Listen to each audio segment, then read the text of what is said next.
Haleluya. Kita buka kitab Roma ya. Kitab Roma pasal ke-8. Ayat ke-18 sampai ke-30. Roma 8 ayat 18 sampai ke-30. Kita akan baca semua ayat ini bersama-sama. Dan supaya bacaan sama kita baca sebagaimana tertulis di depan. Roma 8 ayat 18 mulai. Kita baca bersama 3-4.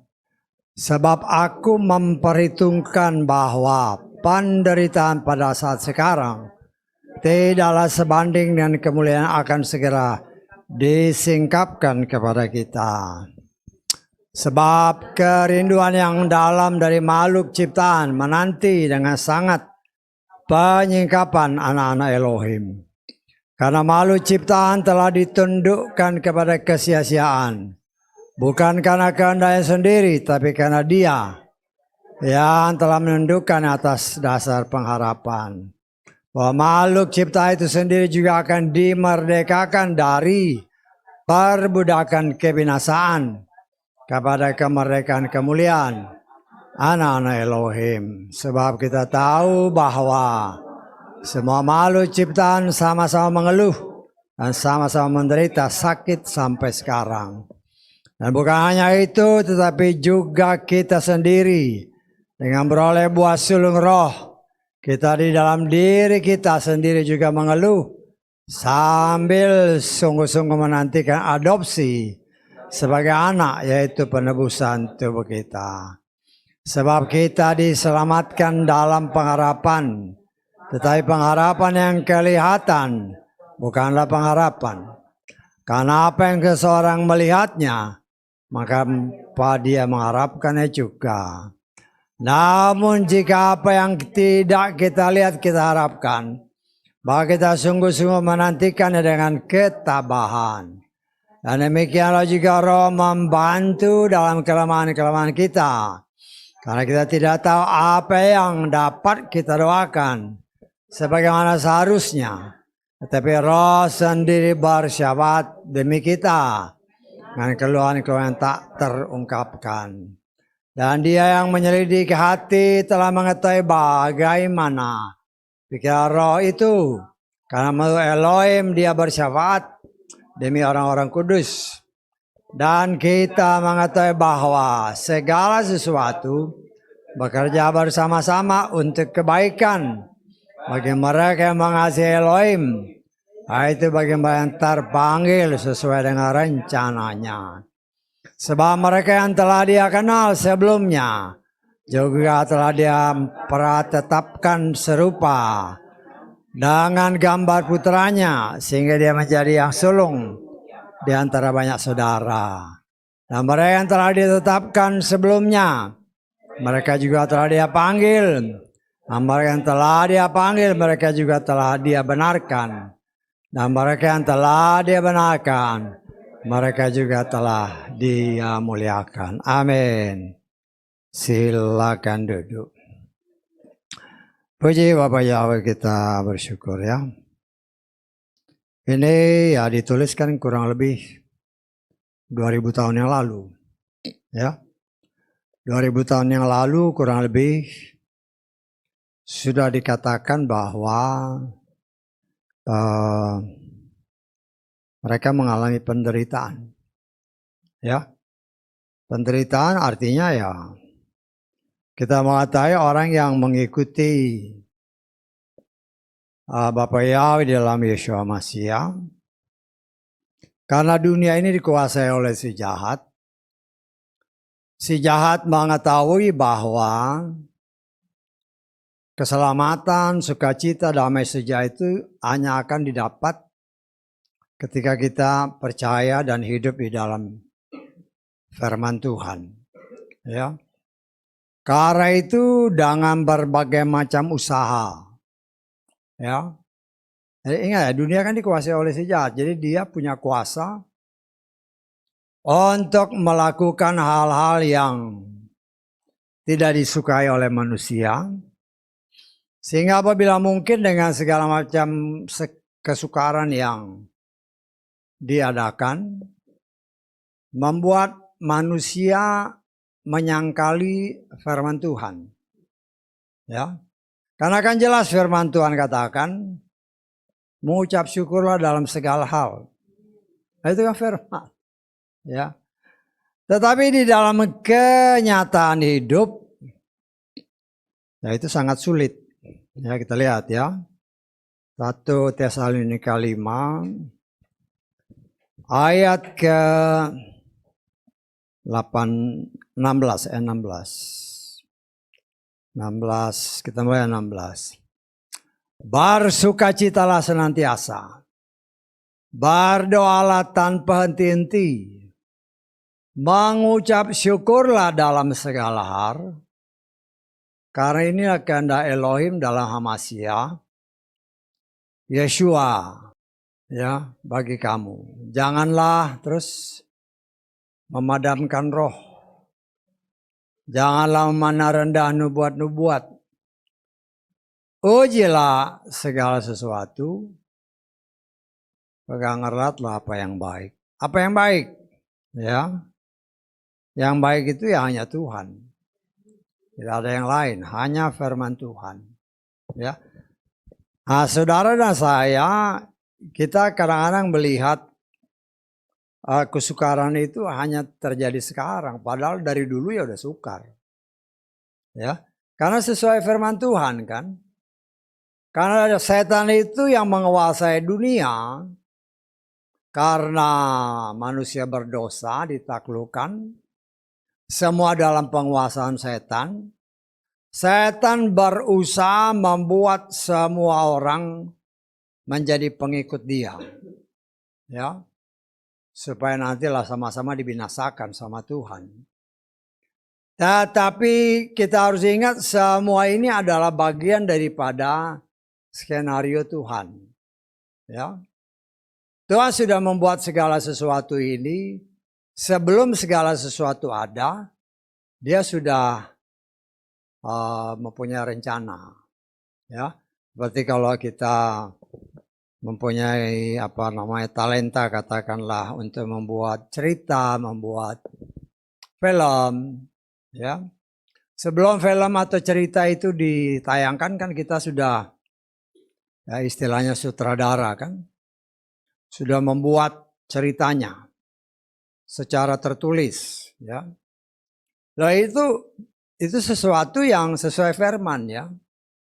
Karena firman Tuhan yang seringkali kita dengar dalam Mazmur berapa itu? 139, kita lihat lagi ya. Kita baca ayat ke-16. Matamu sudah melihat selagi aku bakal anak, dan pada kitabmu akan ditulis. Ini salah ya. Seluruh hari-hari mereka dibentuk meski belum ada satupun di antara mereka. Coba kita lihat terjemahan Lukas. Ini Lukas ya. Matamu sudah melihat selagi aku bakal anak, dalam kitabmu semuanya tertulis, bukan akan. Ya. Bukan semuanya sudah tertulis. Ini sutradaranya bikin kayak gini. Hari-hari yang akan dibentuk. Jadi harinya belum ada, udah ditulis dulu sama Tuhan. Ya. Meski belum ada satupun daripadanya. Karena itu saya mengatakan dia ini sutradara agungnya. Nah, kita lihat terjemahan Inggrisnya coba. Thine eyes did see my substance, yet being unperfect. And in thy book all my members were written. Sudah tertulis ya. Which in continuance were fashioned when as yet there was none of them. Jadi sebelum segala sesuatu hal, karena dia sutradara agungnya. Sebelum dia menciptakan bumi, ya, atau memulihkan kembali kondisi dunia yang sudah dihancurkan oleh si jahat, nah, dia sudah ciptakan. Sudah ada rencana sebelum segala sesuatu ada. Jadi sebelum kita ada di muka bumi ini, dia sudah tuliskan. Ini skenario-nya gini ya. Ya, untuk pribadi lepas pribadi kita. Engkau nanti lahirnya dari keluarga ini. Ya. Terus nanti dari keluarga ini dengan berjalannya proses. Ya. Karena engkau sudah ditetapkan, kan Tuhan yang ngatur nih. Sebelum segala sesuatu ada, kata firman kan. Jadi dia sudah atur si A. Si A ini dari keluarga ini nanti, orang ini sudah ditetapkannya untuk diselamatkan. Ya kita lihat Efesus pasal 1 ayat berapa? Loh, saya ngulang-ulang ini supaya saudara ingat ya. Efesus 1 ayat 4. Sebagaimana di dalamnya, perhatikan, Dia telah memilih kita sebelum permulaan dunia untuk menjadikan kita kudus tak bercacat di hadapannya dalam kasih dengan menentukan kita sebelumnya sebagai anak adopsi baginya Yeshua Mashiach sesuai dengan perkenan kehendak. Jadi sebelum segala sesuatu, ya sebelum kita ada nih, dia udah tentukan nanti kamu di sini setelah waktunya tiba dengan cara Tuhan. Ya mungkin kan leluhur kita ya dengan berbagai macam kepercayaan. Kemudian orang tua kita mulai percaya kepada Yeshua Mashiach atau dulu masih nama yang lama. Ya. Nah, itu kan cara Tuhan untuk mengatur jalan hidup kita. Karena kita ini sudah dipilih, ditentukan nanti akan diadopsi sebagai anak. Ya. Dengan cara Tuhan dia membuat jalan. Ingat, rencana Tuhan itu tidak mungkin gagal, kata siapa? Kata Ayub 42 ayat kedua kita lihat. Ya. Aku mengatakan bahwa engkau dapat melakukan segala sesuatu. Perhatikan. Tidak ada rencanamu yang gagal. Ya, rencana Bapak Yahweh dalam Mazmur 139 itu gak mungkin gagal. Bapak Yahweh punya kuasa untuk melaksanakan apa yang sudah dia tetapkan dengan caranya. Walaupun dunia atau si penguasa dunia ini berusaha untuk menggagalkannya, tetapi rencana Tuhan tidak mungkin gagal. Ya. Tapi di sinilah kita melihat, ya, dari ayat-ayat yang kita baca tadi, ya orang seringkali, wah, apalagi sekarang kita menghadapi kesukaran. Dari dulu udah sukar, dari dulu sejak Yeshua dimunculkan, bahkan sebelumnya, kan pengikut Yeshua itu dikejar-kejar terus, mau dibinasakan. Ya kalau saya boleh katakan semua yang namanya rasul matinya ya martir, mati karena firman. Ya, rasakan ya sejarah gereja lah, macam-macam kan matinya. Si Petrus disalibkan dengan cara terbalik, segala macam lah. Si Rasul Yohanes merasakan cerita, ya kita kan cuma merasakan sejarah gereja. Ya, dimasukkan mau dibunuh tapi nggak bisa mati-mati sampai direbus di dalam minyak panas, direbus ya nggak mati-mati karena memang Tuhan berkuasa untuk melindungi anak-anaknya agar apa yang menjadi tugas dari para rasul ini harus sampai selesai. Ya, masing-masing kan ada 12 rasul yang kita kenal plus si Paulus. Itu kan punya masing-masing tugas. Ya. Bahkan Paulus ini yang tadinya ya seorang penganiaya jemaat. Ya, jemaat Tuhan kan dikejar-kejar, dibunuh sama dia. Jadi istilahnya dia itu pembunuh.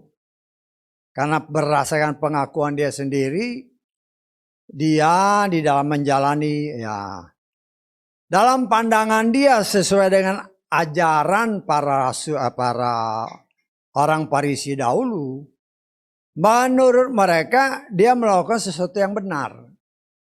Ya, dengan mengejar, dengan menyiksa para pengikut Tuhan, bahkan juga membunuhnya. Ya, Paulus itu pembunuh. Kita lihat ya. Kisah Rasul 22. Ayat keempat.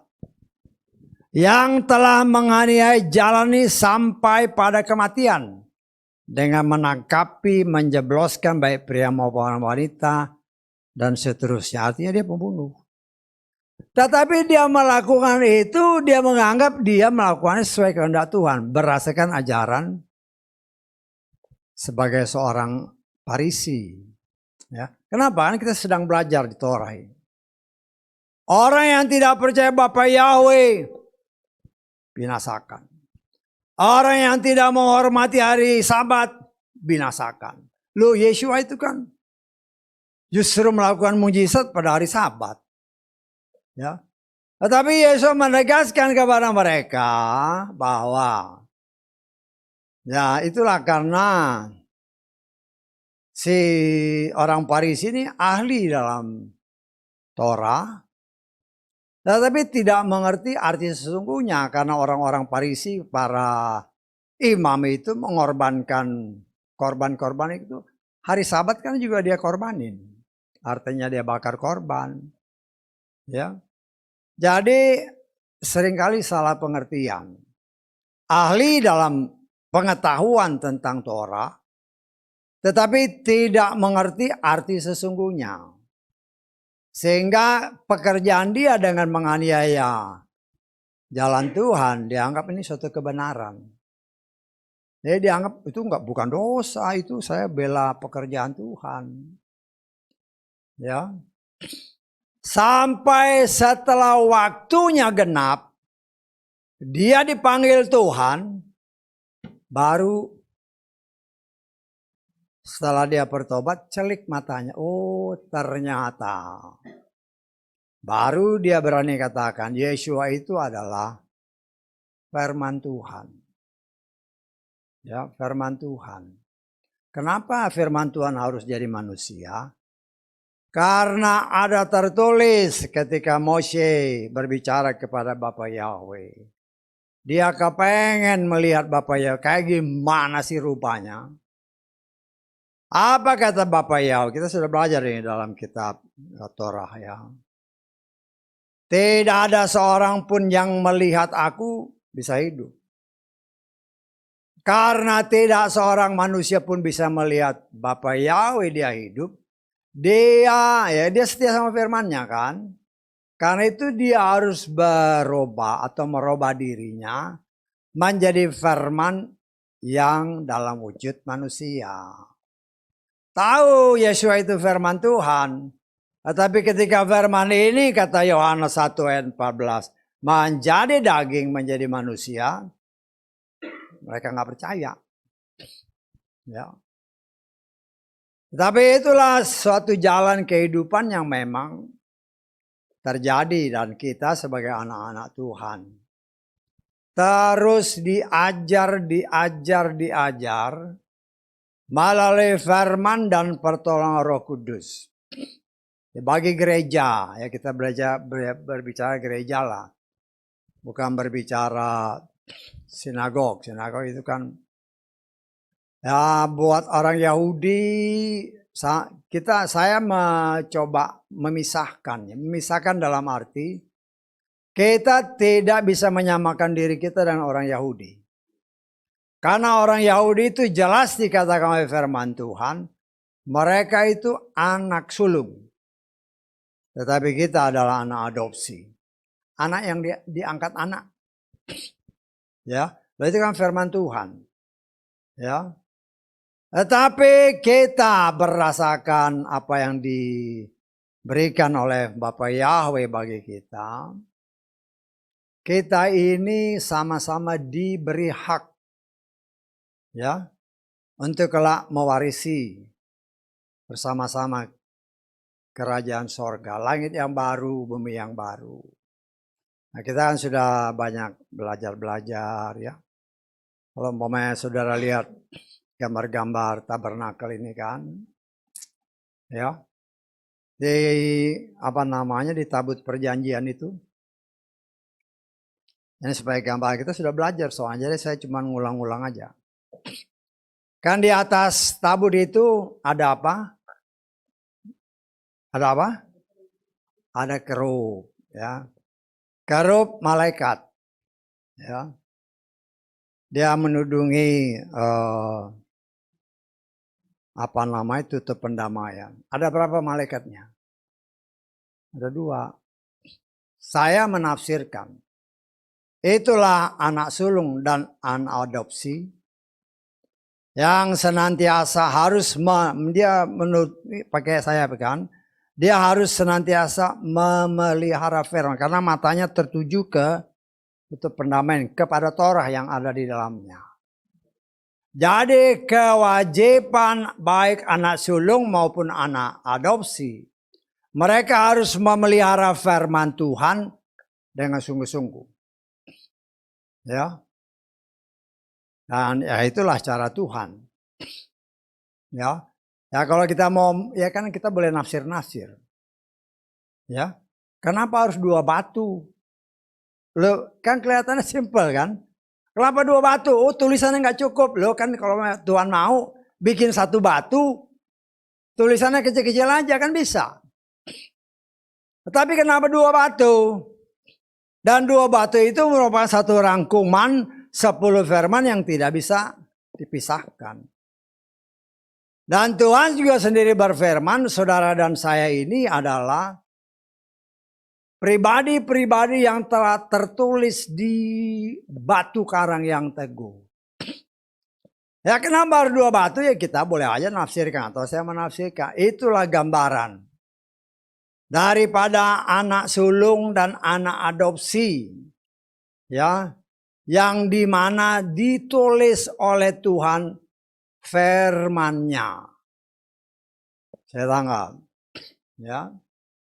Jadi kita sebagai anak-anak Tuhan belajar mengerti bahwa kita ini adalah ciptaan yang memang berdasarkan berjalan jalan ceritanya Tuhan. Tuhan izinkan setelah manusia pertama diciptakan. Ya. Cara Tuhan. Ya kan kalau dipelajari, saya kadang-kadang kayak ya memeditasi lah firman Tuhan. Luar biasa cara Tuhan kita. Setelah manusia diciptakan, perintah Tuhan kan. Beranak cucu ya, bertambah banyak, penuhi bumi.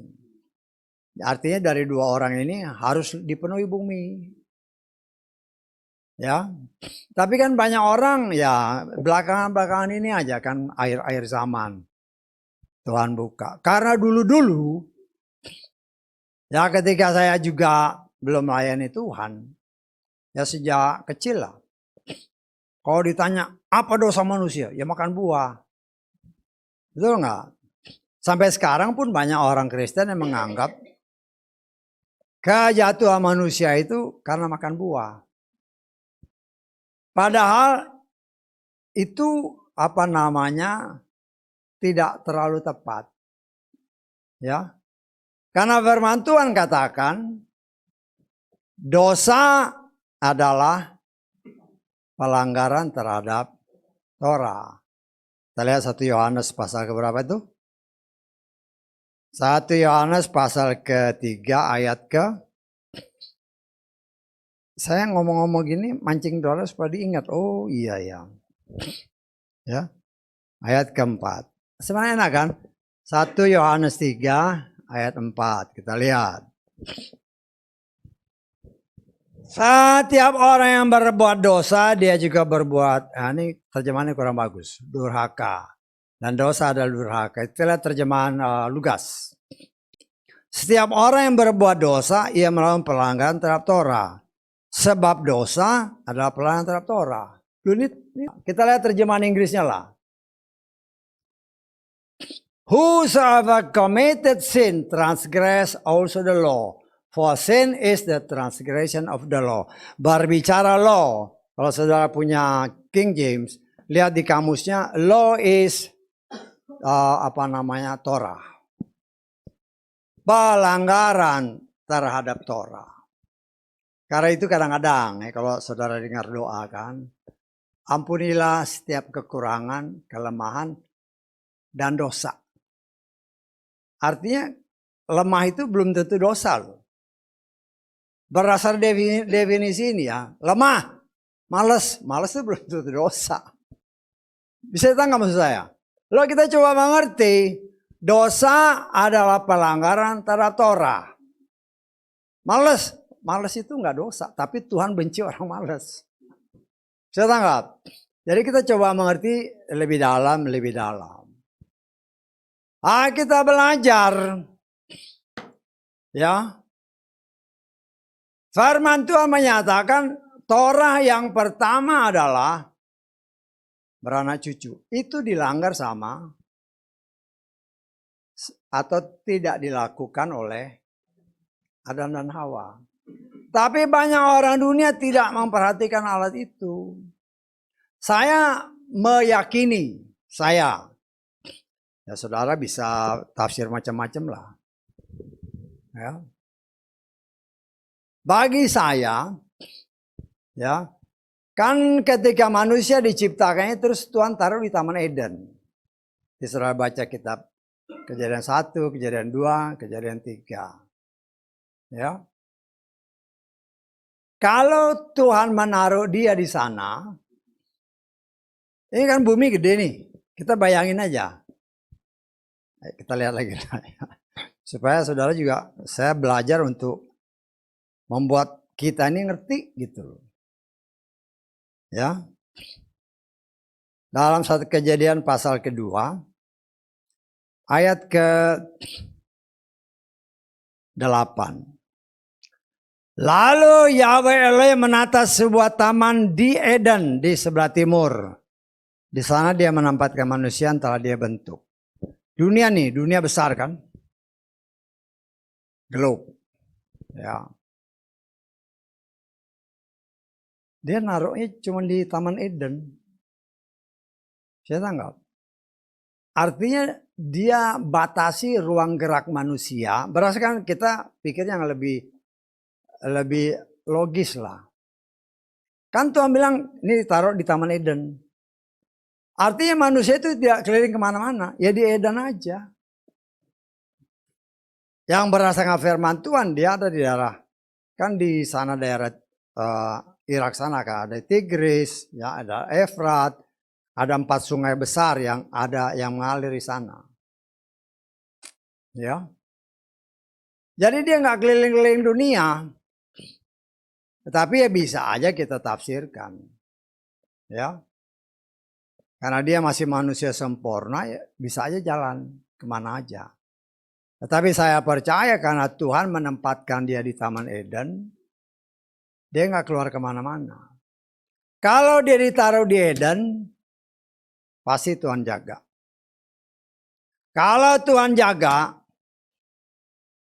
tidak mungkin setan bisa masuk. Nah itu kan nggak ada ceritanya, nggak ditulis di kitab suci kita. Nah saya cuman berusaha karena memeditasi. Kira-kira sih jalan ceritanya gimana sih? Kita berusaha untuk mengerti jalan ceritanya Tuhan. Berdasarkan Mazmur 139 tadi. Kita coba mengerti jalan pikiran Tuhan tuh kayak gimana sih? Apa salah? Enggak. Karena itu dikatakan mengertilah kehendak Tuhan. Kita belajar mengerti kehendak Tuhan. Ya. Karena Tuhan menghendaki supaya manusia ini bertambah banyak tetapi perintahnya tidak ditepati. Timbullah 1 Yohanes 3 tadi ayat 4. Dosa adalah pelanggaran terhadap Torah. Karena dia melanggar perintah Tuhan. Ya. Ya kita kan boleh bayangin Tuhan pasti marah. 5.000 tahun lu gak punya anak atau gak mau punya anak. Ya. 5.000 tahun berdasarkan perhitungan yang kita sudah pelajari dari kitab Keluaran kan banyak orang juga nggak ngerti. Tadi juga saya juga nggak ngerti dari mana 5.000 tahun. Nah, tapi ya cara Tuhan berdasarkan apa yang saya yakini, ya Kita harus mengerti. Kan kalau saudara ditanya dalam Keluaran 12 itu.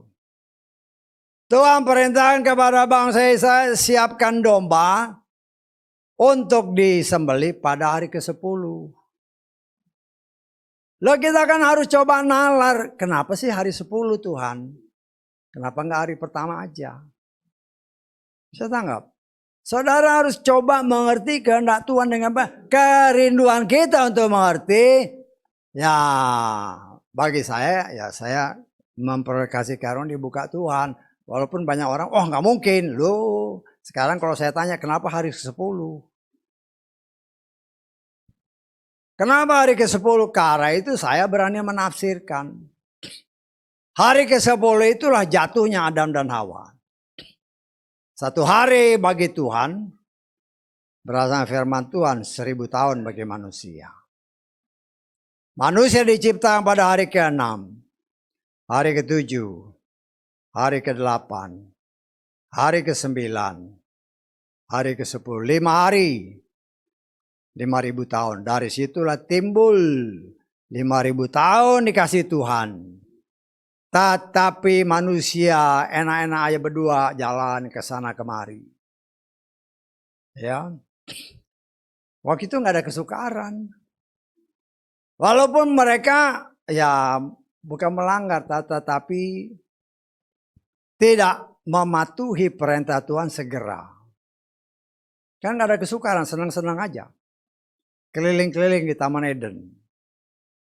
Ya. Tapi Tuhan itu setia kepada firman-Nya, bukan kepada manusia. Nah, saya menafsirkan, itu nggak ada ditulis. Saya menafsirkan, ya.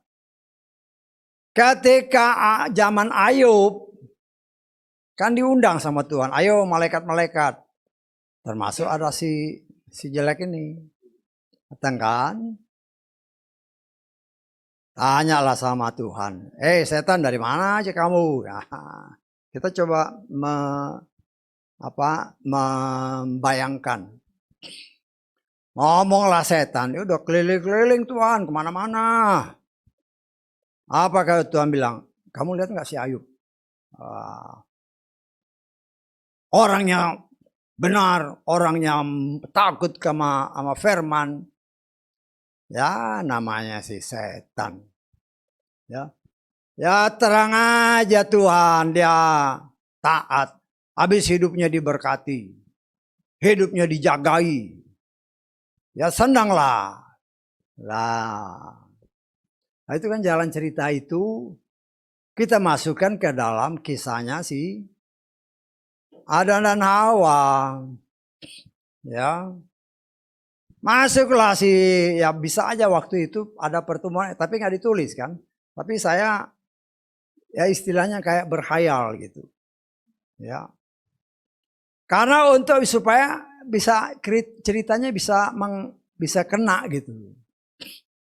Ya. Datanglah si setan. Setan itu iri sama manusia ya. Karena manusia diciptakan oleh Tuhan serupa dan segambar dengan Bapa Yahweh. Setan tidak ada.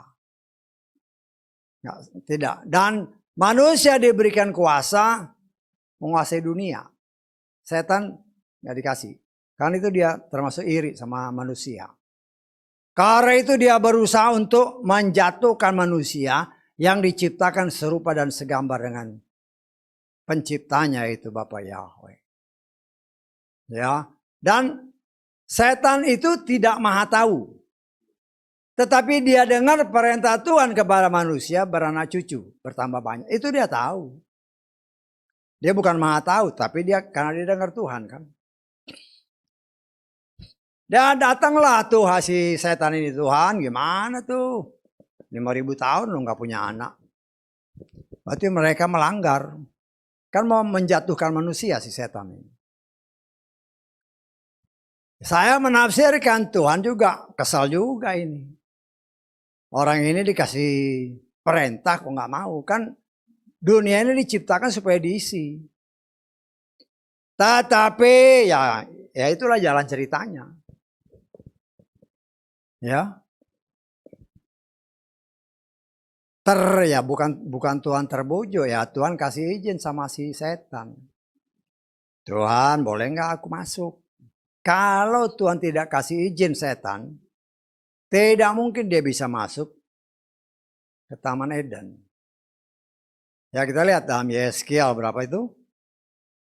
28, kalau saya nggak salah ayat ke 13.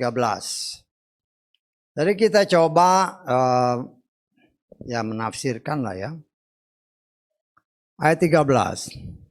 Engkau pernah berada di Eden, Taman Elohim. Lu bagaimana dia bisa masuk? Pasti dapat izin, tapi kan nggak ada ayatnya. Saya tangkap. Karena diizinin Tuhan, setan kan, licik kan setan. Setan kan tahu kalau Tuhan menghendaki manusia ini beranak pinak. Dan dia tahu bahwa yang bisa punya anak itu cuma Hawa, bukan Adam. Karena itu yang dia deketin kan Hawa. Dan akhirnya ya Hawa tertipu. Ya. Kenapa tertipu? Karena dia tidak menyatakan firman Tuhan sebagaimana seharusnya. Ada yang ditambah, ada yang dikurangi. Walaupun banyak orang Kristen, kalau ditanya apa yang ditambah, apa yang dikurangi. Kalau yang ditambah, semua tahu. Tapi kalau yang dikurangi, wah ngubek-ngubek kok nggak ada kok. Loh, makanya baca firman itu jangan buru-buru, baca pelan-pelan. Sambil nanya sama yang punya firman, Tuhan, apa sih yang ditambah? Apa yang dikurangi? Kalau yang ditambah kan semua tahu. Ya kan? Seperti kita lihat. Kejadian pasal 3, ayat kedua. Kalau ditambah orang cepat tahu dapat ayat ini. Wanita itu berkata kepada ular itu, kami boleh makan buah dari pohon di taman ini. Perhatikan. Tetapi buah dari pohon yang ada di tengah-tengah taman itu, Elohim telah berfirman, kamu tidak boleh memakannya atau apa? Menyentuhnya. Ini udah ditambah. Ya kan? Nggak ada ayatnya menyentuh kan? Betul nggak? Kan firman Tuhan bilang di dalam Kejadian pasal kedua, ayat ke-17 atau ayat 16 duluan. 16-17 supaya saya ngerti ya. Ini sudah diajarin sih, cuma diingat-ingat. Yahweh Elohim memberi perintah kepada manusia dengan berfirman, dari segala pohon di taman ini engkau sungguh boleh memakannya. Perhatikan itu baik-baik. Ya, tetapi perhatikan ayat 17. Dari pohon pengetahuan baik dan jahat engkau tidak boleh memakannya. Nggak disebut menyentuh atau megang. Jadi kalau di ayat 3 tadi nggak boleh makan dan juga nggak boleh nyentuh, itu namanya sudah ditambah. Terus mana yang dikurangi kan gitu. Kalau sudah tidak ya saya juga dulu nggak ngerti, tapi saya baca-baca apa sih Tuhan kok yang dikurangi itu apa? Ya oleh kemurahan Tuhan aja. Ketika kayak kita mau baca pelan-pelan baca, oh ini Tuhan. Seneng rasanya, oh benar juga ya. Ya kita lihat. Ya. Ayat tadi kita sudah baca kan dari ayat kemana ini? Ayat ke-9 dari Kejadian pasal 2. Tapi kalau saudara nggak perhatikan, nggak dapat. Yahweh Elohim menumbuhkan dari tanah segala pohon yang disukai untuk penglihatan baik untuk makan. Perhatikan ayat ini. Juga pohon kehidupan. Di mana? Di tengah-tengah taman dan pohon pengetahuan yang baik. Ada berapa pohon? Ada dua, perhatikan itu baik-baik. Ada dua pohon. Tetapi apa yang dikatakan oleh si Hawa tadi, firman Tuhan tadi, di dalam ayat kedua dari Kejadian pasal 3. Ingat ya, di tengah-tengah taman ada berapa pohon? Ada dua. Yang nggak boleh dimakan salah cuma satu. Yang satu boleh, berdasarkan ayat tadi kan. Semua buah boleh kau makan. Hanya yang satu ini jangan ya. Jadi di tengah-tengah taman itu ada dua pohon. Kita lihat Kejadian pasal 3 tadi ayat kedua. Wanita itu berkata kepada kami boleh makan buah dari pohon taman ini. Ya. Tetapi buah dari pohon yang ada di tengah-tengah taman itu, ya, Elohim telah berfirman, kamu tidak boleh memakannya atau menyentuhnya. Loh, di tengah taman ada dua pohon, yang satu boleh, yang satu nggak boleh. Artinya dia sudah mengurangi di tengah. Kenapa harus di tengah-tengah? Ya, saudara, ya kita kan pakai logika. Kenapa sih di tengah-tengah? Umpamanya foto nih, foto. Mata ini secara refleks akan ngelihat dulu yang di tengah. Bisa nggak? Baru ngelihatnya yang lain-lain kan. Oh gini. Artinya tengah itu menjadi pusat perhatian. Ya. Dan di sinilah kita melihat, ya diulang dan terus diulang. Sejak dari kitab Kejadian Tuhan sudah katakan, jangan tambahi, jangan kurangi. Di tengah-tengah taman itu ada dua pohon. Hanya satu yang nggak boleh, yang satu boleh. Ya, kenapa dia bisa hidup lama? Kan 5.000 tahun. Karena dia makan pohon kehidupan. Pohon kehidupan, akulah jalan kebenaran dan hidup. Itulah firman. Saya tanggal. Karena firman itu yang bisa memberikan kehidupan apabila mereka memakannya. Karena itu Yesus berkata dalam kitab Yohanes. Apabila engkau makan dagingku dan minum darahku, engkau akan hidup selamanya. Loh itulah yang dikutip Yesus sebenarnya dari kitab Kejadian. Bahwa dia itu firman. Saya tanggap. Karena itu ya kita belajar dari situ. Banyak hal yang kita pelajari sejak manusia jatuh dalam dosa. Setan berusaha memberikan beban yang berat bagi manusia. Supaya manusia menyangkali Tuhannya. Berusaha dengan segala macam kesukaran-kesukaran yang diizinkan. Supaya membuat manusia ini menyangkali Tuhan. Marah terus, kalau suka kan maunya marah. Padahal firman Tuhan kata bersukacitalah senantiasa. Bagaimana mau bersukacita? Enak aja ngomong. Kan orang gitu. Enak aja khotbah. Bersukacita. Lu itu firman. Bagaimana saya mau bersukacita? Masalah begitu banyak. Dalam hidup manusia setelah manusia jatuh dalam dosa. Masalah itu kesukaran, tantangan, pencobaan adalah bagian daripada kehidupan manusia. Tetapi ingat masalah, beban, kesukaran, pencobaan itu bukanlah pemurnian dari Tuhan. Tetapi itu adalah bagian daripada ujian yang Tuhan izinkan terjadi kepada manusia. Untuk menguji manusia apakah mereka tetap setia. Nah, tadi kan kesaksian rata-rata kesukaran, masalah, beban. Ya. Karena itu Yesus bilang, kasihlah musuh. Enak aja loh. Ada perbedaan antara orang yang beribadah kepada Bapa Yahweh dengan orang dunia. Jangan kau sangkali. Enak aja khotbah. Loh, memang khotbah itu enak. Karena saya menyampaikan apa yang Tuhan perintahkan kan. Kewajiban kita kalau itu tertulis lakukan. Karena kalau kita lakukan firman itu hanya membela kita. Ya.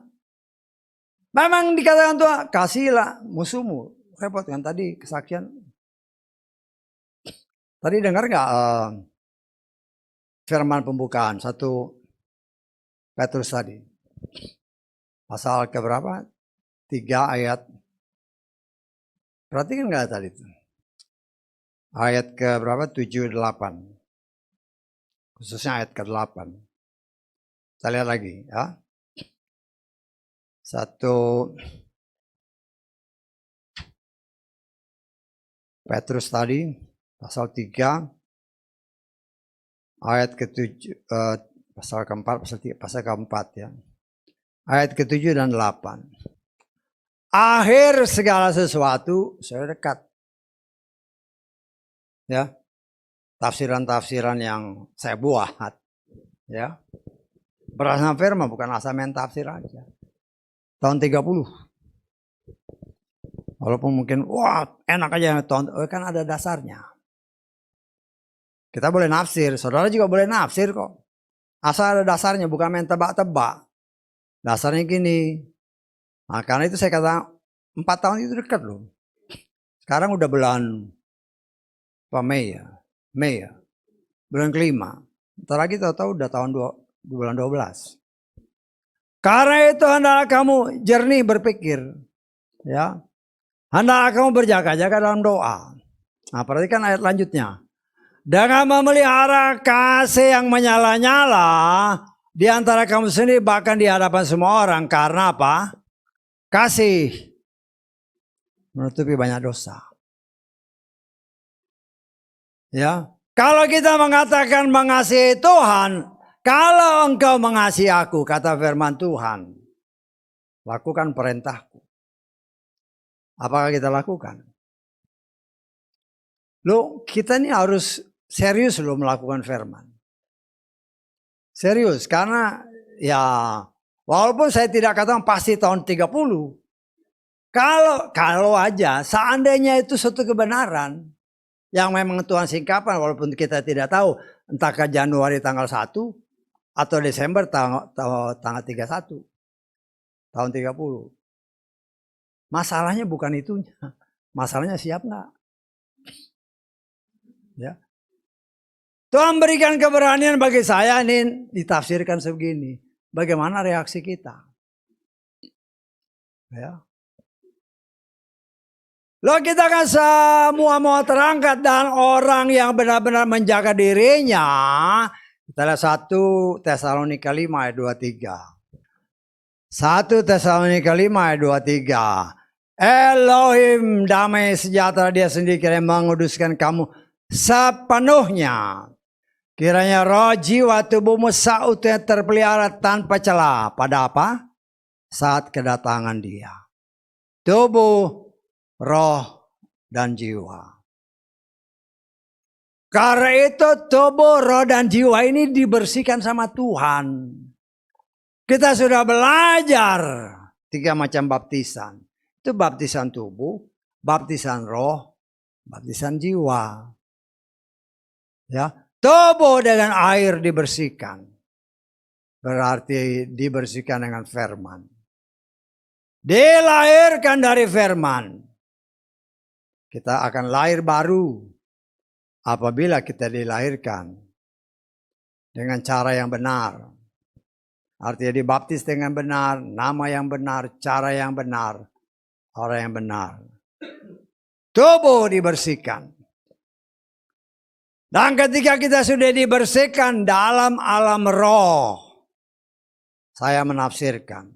Ketika Yesus akan keluar dari air, ada pernyataan, ini anakku yang kukasihi. Kepadanya aku berkenan.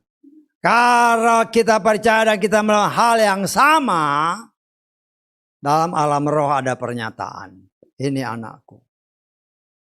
Karena engkau anak, kata Galatia pasal 4 ayat 6. Dia beri Roh Kudus. Karena kalau engkau tidak punya Roh Kudus, engkau bukan miliknya. Kita sudah belajar kan dalam Roma pasal 8. Orang yang tidak punya Roh Kudus, dia bukan milik Yesua. Kita dimateraikan dengan roh, dicalap, ini milikku.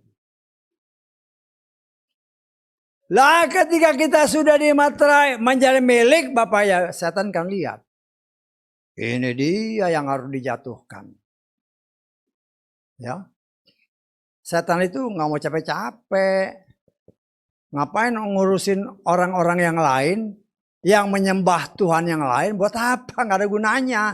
Karena dia tahu kalau tidak percaya kepada Bapa Yahweh dalam Yeshua Mashiach, tujuan akhirnya dia sudah tahu, sama-sama dia nanti. Tetapi orang yang memiliki tanda kepemilikan dari Bapa Yahweh, dimeteraikan dengan Roh Kudus, kata firman Tuhan. Ya, saudara dan saya kan dimeterai, artinya dicap, di-sealed. Dan tanda itu yang kelihatan. Ya. Dalam alam roh setan lihat, oh ini ada tandanya ini. Ini milik Bapa Yahweh. Ya. Apa dia menghindar? Tidak. Malah dia cobai supaya jatuh. Ya, supaya dia jatuh. Kata firman Tuhan. Ya. Supaya dia jatuh. Dengan cara apa? Ya diberikan tantangan, masalah, pencobaan. Ya.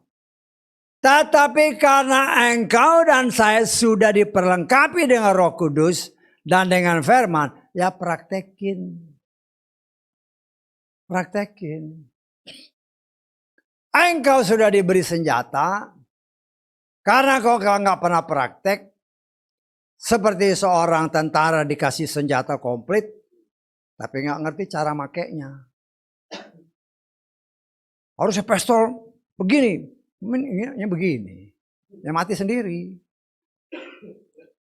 Padahal sudah dilatih lah, Roh Kudus yang melatih. Ya, karena engkau dan saya sudah ditetapkan sebelum dunia dijadikan untuk diselamatkan, makanya ketika waktunya genap, kata firman Tuhan. Ya, dia panggil. Bagaimana caranya panggil? Firman Tuhan. Entah melalui radio, entah melalui TV, entah melalui orang. Seperti tadi kan, tadi dengar nggak kesaksian tadi? Perhatikan kesaksian. Keselamatannya pada Yeshua Mashiach, nah, itu kan firman. Ya tergantung respon orang kan. Kita melakukan bagian kita hanya beritakan firman. Kalau dia umat pilihan, firman itu akan bekerja. Kewajiban kita ketika kita juga bertemu dengan keluarga kita. Waduh ini kumpulan, kebetulan kita diajak disuruh berdoa. Waduh, kalau aku pakai nama Yahweh itu jadi batu sandungan. Loh, justru kau harus kasih tahu nama Tuhan kita itu Yahweh dalam Yeshua Mashiach. Tapi kan ya, kita harus pakai hikmat. Loh, hikmat bagaimana? Kapan kau mau dipakai Tuhan untuk memberitakan nama yang benar? Kewajiban kita beritakan. Bukan kita yang menyelamatkan, tetapi ketika firman itu dinyatakan, firman itu yang bekerja. Karena firman itu bukan asal suara yang melayang-layang di udara. Firman itu adalah pribadi Tuhan. Itu bagian daripada cara Tuhan. Supaya firman dinyatakan, didengar oleh telinga. Mungkin dari 10 orang, ada satu yang Tuhan sudah incar. Orang ini harus selamat. Dan ketika firman diberitakan, nama yang kudus seperti yang tadi disaksikan, diberitakan, mungkin dia nggak dengar, tapi ada yang dengar. Timbul iman, iman datang dari pendengaran. Timbul kerinduan untuk mencari, menggali dengan cara Tuhan. Sampai akhirnya dia benar-benar bertobat. Itu cara Tuhan. Nah, kita kan punya jalan hidup ya sama. Dulu saya, baptis, udah dibaptis kok, mau ngapain baptis? Karena apa? Karena belum ngerti. Tetapi ya cara Tuhan ya, memang apabila genap waktunya. Segala sesuatu kata pengkhotbah, ada waktunya.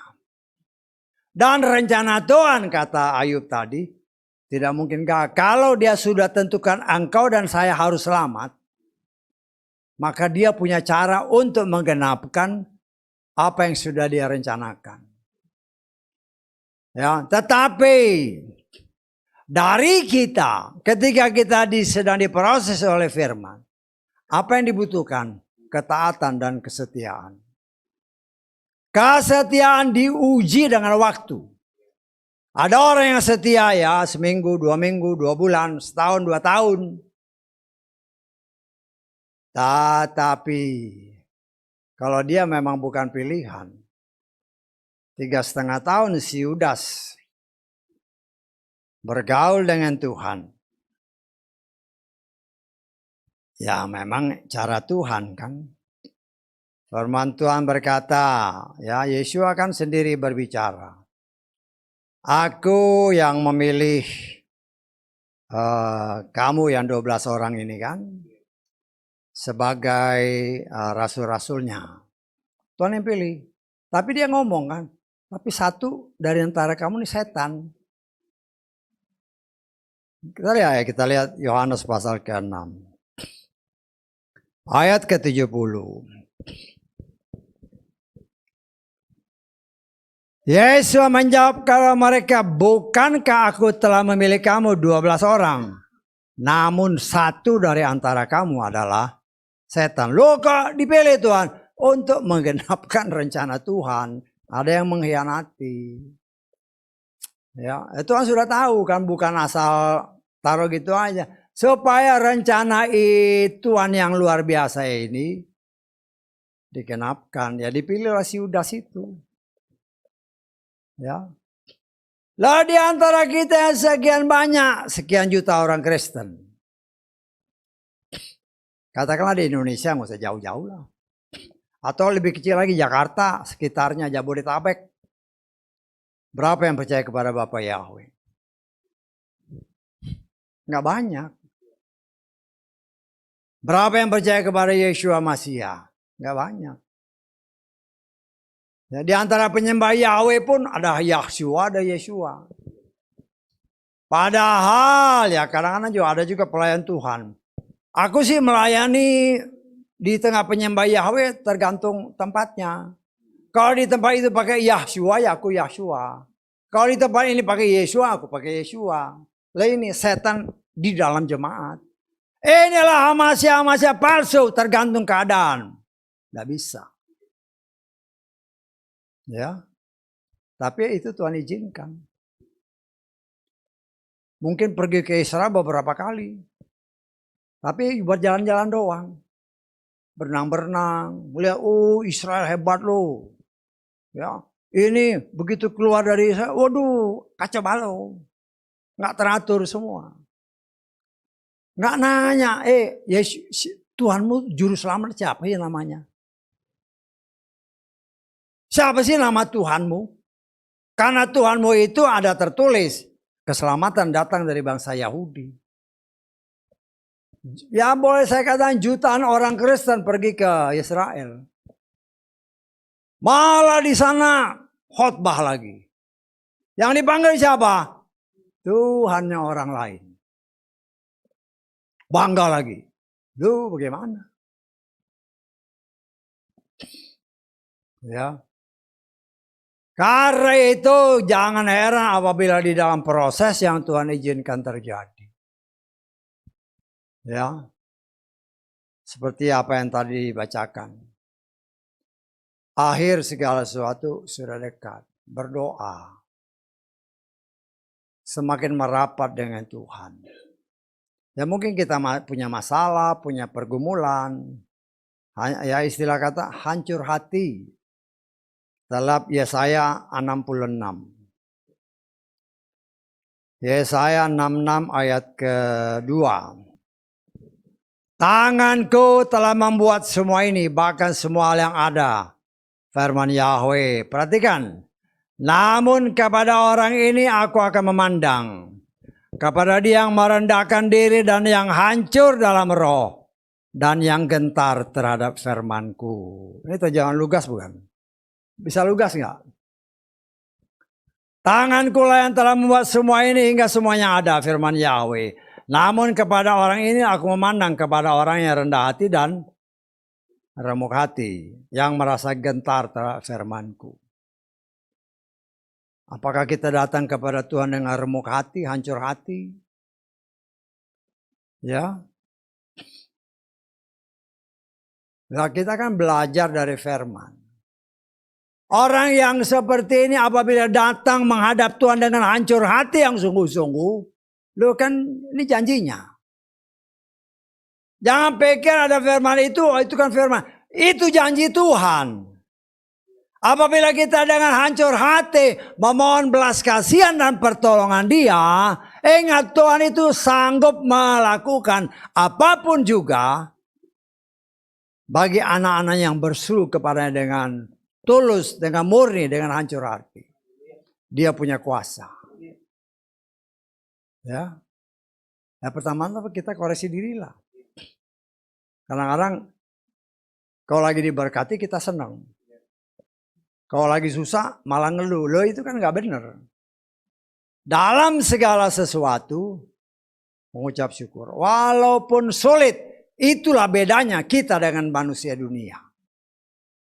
Oh jelas segala sesuatu, artinya kita nguji diri kita sendiri dulu. Setelah genap berdasarkan ayat-ayat firman yang kita baca dalam Roma 8 tadi, setelah genap waktunya dia panggil. Karena sudah genap waktu, begitu dipanggil ya langsung datang. Ya. Setelah datang, kita lihat ayat ke-30. Ini apa? Sesuatu yang dari Roma 8 tadi, ayat 30. Perhatikan baik-baik ya. Mereka yang telah ditetapkan sebelumnya, sebelum dunia diciptakan sudah ditetapkan. Mereka yang dipanggil. Ya, setelah genap waktunya kata pengkhotbah, segala sesuatu ada waktunya. Setelah genap waktunya ya dipanggil. Rencana Bapa Yahweh tidak mungkin gagal. Setelah dipanggil apa? Dibenarkan. Dibenarkan artinya dibuat jadi benar. Kita yang tadinya penuh dengan dosa, ketika kita dibenarkan, kita mengaku dosa, Dia sanggup membersihkan kita. Artinya kita dibuat jadi benar. Setelah kita dibuat jadi benar, loh, kita merindukan pengangkatan. Asal kita setia, itu pasti terjadi. Ya. Tetapi banyak orang, saya berdoa buat kita semua. Kau yang di sini, kau yang di luar sana. Memohon belas kasihan Tuhan, berikan kami roh ketaatan dan kesetiaan untuk hidup berjalan dalam firman. Kita semua. Kenapa? Karena saya merindu kita semua ketika 1 Tesalonika tadi. Ketika Dia menjemput kita, didapatinya engkau dan saya tidak bercacat secara tubuh, roh dan jiwa. Kita diraibkan. Itu hanya akan terjadi apabila kita didapati setia hidup dan berjalan di dalam firman. Roma 8 ayat 1 mengatakan, apabila kita hidup dalam firman, nggak ada penghukuman. Kan itu firman. Kita baca lagi Roma 8 ayat 1. Oleh karena itu sekarang tidak ada penghukuman bagi mereka, ada di dalam Hamas Yesua yang tidak hidup menurut daging tetapi menurut roh. Karena itu kita belajar melakukan segala sesuatu ini kira-kira sesuai kehendak Tuhan apa enggak. Karena itu di dalam segala, kita kan tiap hari ada rencana kerja kan. Walaupun tidak tertulis, tapi kan udah terpikir, oh nanti besok aku mau ini, mau ini, mau ini, mau ini, mau ini. Kan sering kali gitu kan. Semua orang punya rencana. Hanya masalahnya, apakah kita bawa itu dalam doa? Ya jujur aja. Apakah kita membawa itu dalam doa? Aku punya rencana ini, rencana itu, rencana itu. Hei manusia, ada tertulis. Ya. Hati-hati, jangan sampai kita melakukan segala sesuatu yang tidak sesuai dengan kehendak Tuhan. Kita baca Yakobus Pasal keempat ayat ke-13 mulai. Ini kenyataan hidup yang dijalani oleh anak-anak Tuhan. Sekarang dengarlah, mereka yang mengatakan hari ini dan besok kami akan berangkat menuju kota itu. Kami akan tinggal setahun di sana.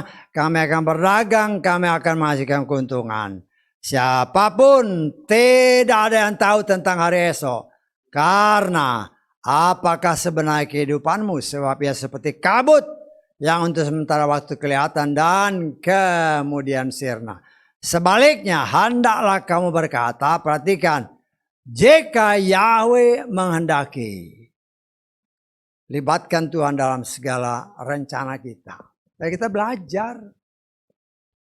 Hanya kadang-kadang, oh besok nih, atau nanti dari sini nih, aku mau ke sini, ke sini. Udah berdoa belum? Ya, kita kan belajar menyesuaikan diri kita dengan firman. Jangan terbalik. Jangan kita berharap supaya firman menyesuaikan diri dengan kita. Nggak bisa. Bawa rencana ini masuk ke dalam rancangan Tuhan. Dan kalau ini sesuai rencana Tuhan, apapun yang engkau kerjakan pasti berhasil. Nah, kita belajar, saudara belajar, saya belajar. Ya. Karena banyak masalah-masalah dalam hidup ini yang memang dikerjakan oleh si setan untuk menjatuhkan apabila mungkin orang pilihan. Kan kata Matius pasal 24. Nah, saudara dan saya sudah ditetapkan, sudah mengenal Bapa Yahweh, sudah mengenal Yeshua Masiah. Hanya masalahnya setia apa enggak? Sama-sama belajar, saudara belajar, saya juga belajar. Ya. Karena banyak kadang-kadang kan ya saya tanya saudara nih, jujur aja jawab ya. Dalam hati. Mau makan nih kan, berdoa enggak? Berdoa. Betul enggak? Pasti kalau makan berdoa kan. Pertanyaannya, selesai makan kau berdoa enggak? Tidak semua orang berdoa. Ya. Karena itu jangan heran kadang-kadang sakit perut. Loh, makannya enak. Bukan nggak pernah mengucap syukur Tuhan, terima kasih aku udah kenyang. Biar apa yang sudah aku makan ini menjadi kekuatan bagi tubuhku. Banyak orang Kristen waktu mau makan berdoa. Tapi setelah makan lupa mengucapkan terima kasih. Kita belajar, saudara belajar, saya belajar. Sama-sama belajar. Ya, mengutamakan Tuhan dalam segala, mengucap syukur kepada Dia dalam segala hal. Kita belajar membawa diri kita berjalan sesuai rencana Tuhan. Jangan balik, jangan terbalik. Ya, jangan bilang supaya rencana Tuhan jadi dalam hidup, ya apa? Supaya kita paksakan Tuhan, rencana Tuhan itu disesuaikan dengan rencana kita, salah. Rencana kita ini harus kita sesuaikan dengan master plan-nya Tuhan. Dalam perencanaan kota, dalam perencanaan perusahaan, kan ada master plan-nya. Master plan ini gak bisa sembarangan dirubah. Kita yang punya planning harus sesuaikan dengan master plan. Jangan master plan disesuaikan dengan kita, gak bisa. Karena master planning kan sudah katakanlah kalau dalam satu negara sudah disetujui oleh dewan yang bertanggung jawab. Lah kita yang harus masukin. Jangan terbalik.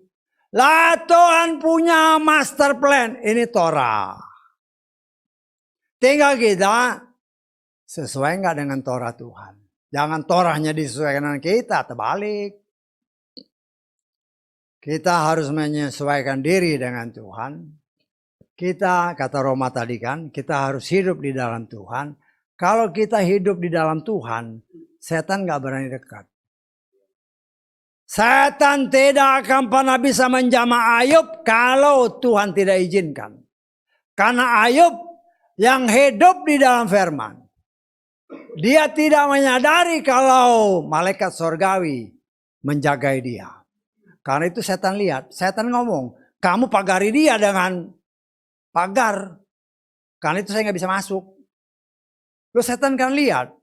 Kenapa dipagari? Secara otomatis orang yang hidup di dalam Tuhan, yang namanya hidup di dalam Tuhan ya dipagari Tuhan. Setan tidak bisa menjamah. Karena itu Roma 8 tadi. Orang yang hidup di dalam Tuhan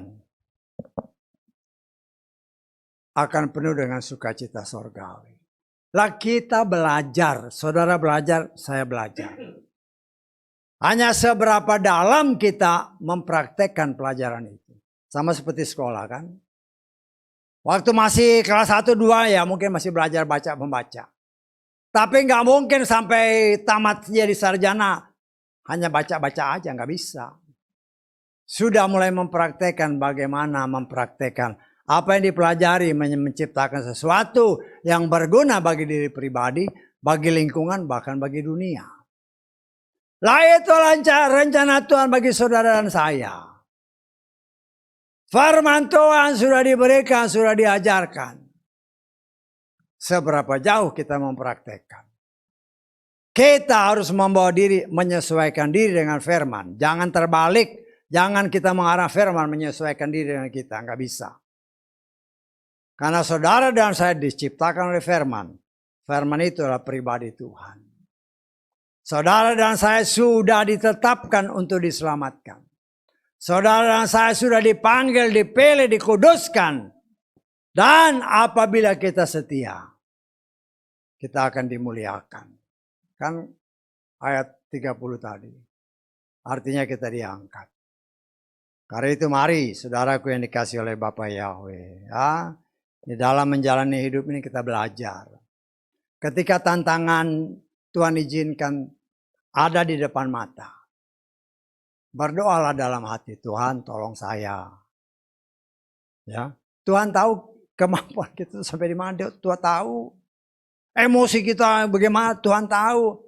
Tolong rendahkan diri, hancur hati, kata Yesaya 66 tadi. Tuhan tolong, aku gak mampu. Tapi aku punya Tuhan yang mampu menolong aku. Nah, kita belajar merendahkan diri, percayalah. Tuhan pasti menolong. Karena itu maju, saudara dan saya sudah dipilih. Belajar setia hidup dalam firman. Sampai selamanya. Haleluya, amin.